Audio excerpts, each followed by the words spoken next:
Russia's unprecedented military operation in Syria have raised eyebrows for their intensity, if not for the chosen targets. There are many questions left unanswered that I hope my guest in the studio, Vladimir Chizov, the Russian ambassador to the European Union, will answer.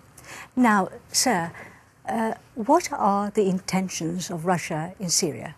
Russia intends to engage in combating the terrorist threat emanating from ISIL or Daesh, whatever you call it, and affiliated terrorist organizations.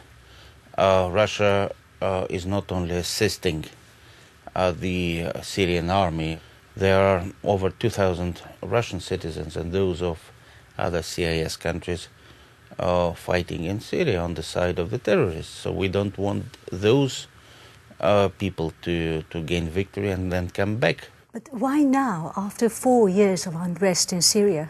Well, I think the situation has now become quite dangerous, not only for Syria, for the whole region of the Middle East. We felt we needed to act in full conformity with international law. Yes, but the Russian military presence is absolutely staggering. I have some points here written down. 20 ground attack jets, tanks, armoured personnel, carriers, cutting-edge military equipment. Is it the Third World War?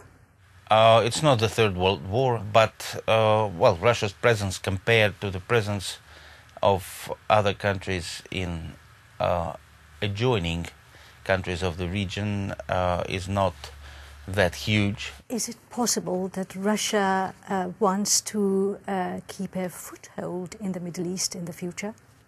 It's not an issue of creating some sort of a foothold specifically, but we will certainly continue to be present on the Middle East scene, both in diplomatic terms, in political terms, and if needed, on the basis of international law in military terms as well. So does it mean that once the military operations are over, you shall leave Syria? I don't know how long this operation will last, but when there is no longer need for Russian military presence, of course, we have other ways of spending our military budget. When is it that there's no need?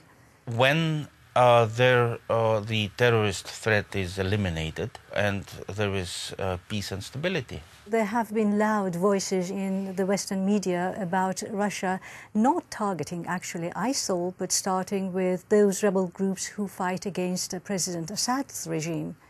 The groups that the Russian military has been targeting are ISIL and ISIL-connected terrorist formations, including, for example, Jabhat al-Nusra. How are you dealing with the military operations of America, not to mention France, in Syria? We are keeping each other informed.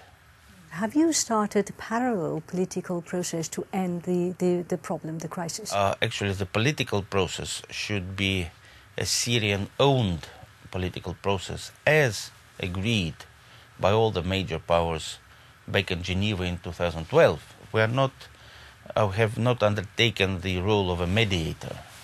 We are providing a venue, we are facilitating for them to talk directly to each other. Your Excellency, thank you.